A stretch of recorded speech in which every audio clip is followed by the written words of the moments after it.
আসসালামু আলাইকুম। দেখতে দেখতে কোরবানির ঈদ চলে এসেছে, তাই না? কোরবানির ঈদের ক্ষেত্রে কিন্তু আমরা জামা কাপড়, কসমেটিকের থেকে মশলাপাতি আর রান্না বাড়া জিনিসের প্রতি বেশি নজর দিয়ে থাকি। আমাদের বাসার অবস্থাও কিন্তু একই রকম, ব্যতিক্রম কিছুই না। সন্ধ্যার সময় আব্বু বাসায় এসে আমার হাতে একটা লিস্ট ধরিয়ে দিল আর বলল সবকিছু মিলিয়ে দেখো ঠিক আছে কিনা। আমিও বসে পড়লাম সবকিছু ঠিক মতো এনেছি কিনা দেখার জন্য। ব্যাগে হাত দিতেই প্রথমে পাইলাম নুডলসের প্যাকেট।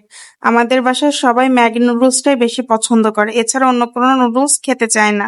তারপর আনছে বম্বে সুইটসের চানাচুর। এই চানাচুরটা কিন্তু আমার খুব পছন্দের, এটা কিন্তু আব্বু আমার একার জন্য আনছিল। আরো এনেছে গুঁড়া দুধের প্যাকেট, পেস্ট আর ঈদের সব থেকে দরকারি একটা জিনিস, সেটা হচ্ছে রোস্টের মশলা। গরমে সবার অবস্থা বেহাল, তাই একটা পাউডারও আনতে বলছিলাম। ছোটবেলা থেকে আব্বু বাজার করে নিয়ে আসলে সেগুলো আমার হাতে দিত আর আমি এভাবে গুছিয়ে রাখতাম।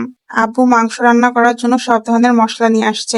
এখানে ছিল দারচিনি, জিরা, কিশমিশ, এলাচ আর লবঙ্গ। আমি কিশমিশ আনতে বলার কথা ভুলে গিয়েছিলাম, কিন্তু আব্বু ঠিকই মনে করে নিয়ে আসছে। এবার একটা মজার কথা বলি, আমরা ছোট থেকে বড় হওয়া পর্যন্ত দেখতেছি আম্মু বনফুলের লাচ্চা সেমাইটা রান্না করে। গত রোজার ঈদে আম্মু সেমাই রান্না করার সময় দেখে সেমাইয়ের প্যাকেটের মধ্যে গুঁড়া গুঁড়া সেমাই, আর স্বাদও একটুও ভালো ছিল না। তাই আম্মু এবার নতুন একটা সেমাই নিয়ে আসছে এক্সপেরিমেন্ট করার জন্য। লাচ্চা সেমাইয়ের পাশাপাশি কিন্তু আমাদের বাসায় আব্বু আর বাঁধনের জন্য লম্বা সেমাইটা রান্না করা হয়, তাই লম্বা সেমাইটাও আনা হয়েছে। আর কিছু সাধারণ জিনিস নিয়ে আসছে, যেমন চিনি, লবণ, পেঁয়াজ, রসুন, আদা, এই সব কিছু। আব্বু মূলত আজকে ঈদের জন্য শুকনা বাজারগুলো করেছে।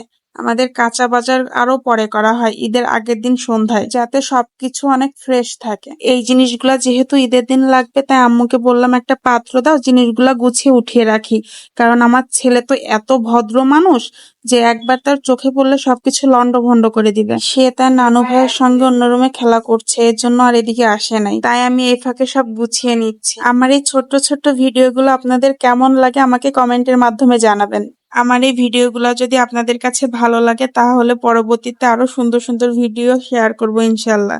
আমার আজকের ভিডিওটা যদি আপনাদের কাছে ভালো লেগে থাকে, তাহলে আমার ফেসবুক পেজটাকে ফলো করে দিয়েন আর ইউটিউব চ্যানেলটাকে সাবস্ক্রাইব করে দিয়েন। আল্লাহ হাফেজ।